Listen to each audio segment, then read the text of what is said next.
É muito comum você aí, estudante, ter uma expressão como, por exemplo, essa. X ao quadrado menos 5x mais 6. Ah, professor, isso daí é uma parábola, isso aí é uma equação de segundo grau. Bom, vamos devagar. Se eu só coloco x ao quadrado menos 5x mais 6, no máximo eu posso dizer que isso aí é um trinômio. Para que se torne uma equação, eu teria que igualar a um número, em geral igual a zero. Agora, se eu pego essa expressão e igualo a y, por exemplo, eu posso ter uma função ou relação, certo? Então, uma das representações mais comuns de função é o y. Mas, aliado ao y, a gente usa muito f de x. Então, você que é estudante sabe, aparece lá, f de x igual a 2x mais 4. Você tem uma representação de uma função. Mas o f de x sempre pode ser trocado pelo y. Então, daqui para frente para nós, y sempre será igual a f de x. Na verdade, a letra da frente, o f, pode até mudar. Mas por quê? F é a letra que inicia a palavra função. Por isso, o mais comum é f de x.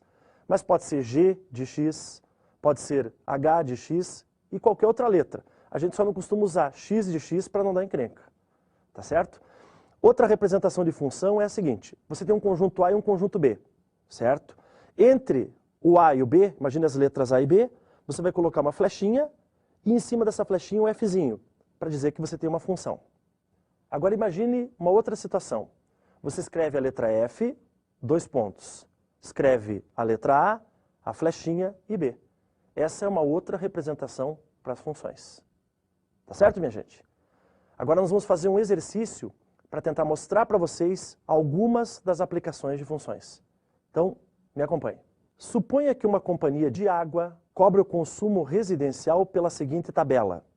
Faixa de consumo por metro cúbico na coluna da esquerda. Então nós temos de 0 a 10, de 11 a 25 e mais de 25 metros cúbicos. Na coluna da direita, valor em reais por metro cúbico. R$ 1,20, R$ 2,00 na segunda linha e na terceira linha, R$ 2,50. Gente, esse é um típico exercício de faixas de consumo. Você vai falar, como é que é, professor? Faixas de consumo, explico. Conta de água, conta de energia elétrica, imposto de renda, para citar alguns exemplos, nós calculamos por faixas de consumo. Então, imagine que a pessoa vai consumir 27 metros cúbicos. Certo? É isso que eu quero descobrir. Quanto é que eu pago por 27 metros cúbicos? Então você vai pensar na tabela. Na primeira linha da tabela você tinha o quê? De 0 até 10 metros cúbicos. Quanto você paga? R$ 1,20. Agora, você vai pegar esses 27 metros cúbicos e vai fracionar em cada uma das linhas. Então pense assim, da primeira linha, que se paga R$ 1,20, vão sair quantos? 10 metros cúbicos. Ok? Da segunda linha, que é de 11 até 25, vão sair, quanto tem de 11 a 25? 15 metros cúbicos, então dali você vai tirar 15. Então pensa, você tirou 10 metros cúbicos da primeira linha da tabela, você tirou 15 metros cúbicos. Quanto é que dá 10 mais 15? 25? Agora da terceira linha, você vai tirar o que resta. Veja, você já tem 25 metros cúbicos, você quer chegar em quanto? Você quer chegar em 27. Quanto falta de 25 para 27? 2 metros cúbicos. Certo? Então, como é que são as faixas de consumo? Como são? Vamos lá. A primeira faixa, dali você tirou 10 metros cúbicos. Da segunda você tirou 15 metros cúbicos. E da terceira você tirou 2. Pessoal, agora nós vamos fazer a multiplicação desses valores. Vamos lá. 10 metros cúbicos da primeira linha, você vai multiplicar por 1,20. Vai dar R$ 12,00. Da segunda linha, você tem 15 metros cúbicos, que você vai multiplicar por 2, R$ 2,00. 15 vezes 2, R$ 30,00. E da última? Da última, que vale R$ 2,50, você só tem 2 metros cúbicos. Quanto é que dá 2 vezes 2,50? 5. Agora a gente vai somar. R$ 12,00 da primeira, com R$ 30,00 da segunda, com R$ 5,00 da terceira. Quanto é que dá essa soma, gente? 12 mais 30 mais 5. Quanto deu? R$ 47,00. Esse é um típico problema de função onde você está associando o quê?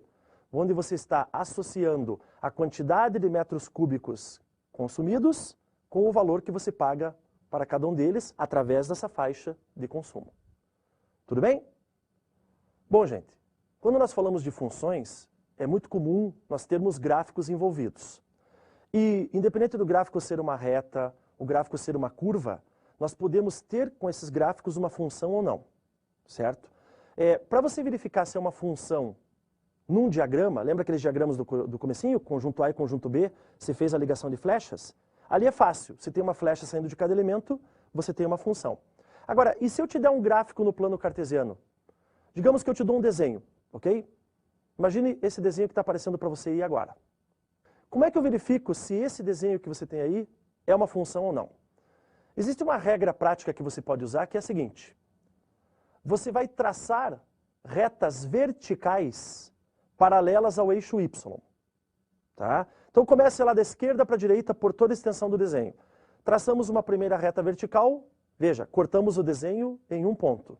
Traçamos uma segunda reta, cortamos o desenho em um ponto. E observe que todas as retas que eu estou traçando, todas elas cortam este gráfico em um ponto. Pessoal, se eu estou cortando o gráfico em um ponto, significa que eu tenho o quê? Eu tenho uma função. Professor, mas qual é a ideia? Qual é o conceito disso? É aquele do início. É que para cada elemento do conjunto de saída, do conjunto X, você só tem um correspondente no conjunto Y. Então, pense comigo. Se você traçou uma reta vertical e você cortou um ponto, quer dizer que tem um X associado a apenas um Y. É por isso que cada reta só pode cortar um ponto de cada vez. Legal? Agora imagine esse segundo desenho que vai aparecer para você. Repare que nesse segundo desenho, se você for traçando as retas verticais, observe a terceira reta que você está vendo aí agora. A terceira reta da esquerda para a direita, essa reta cortou mais de um ponto. Então significa que esse gráfico, gente, não representa uma função.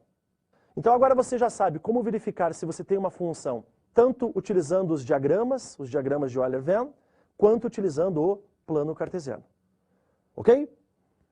Como os gráficos são muito comuns na nossa vida, nós vamos ter, no nosso próximo encontro, uma aula sobre função do primeiro grau.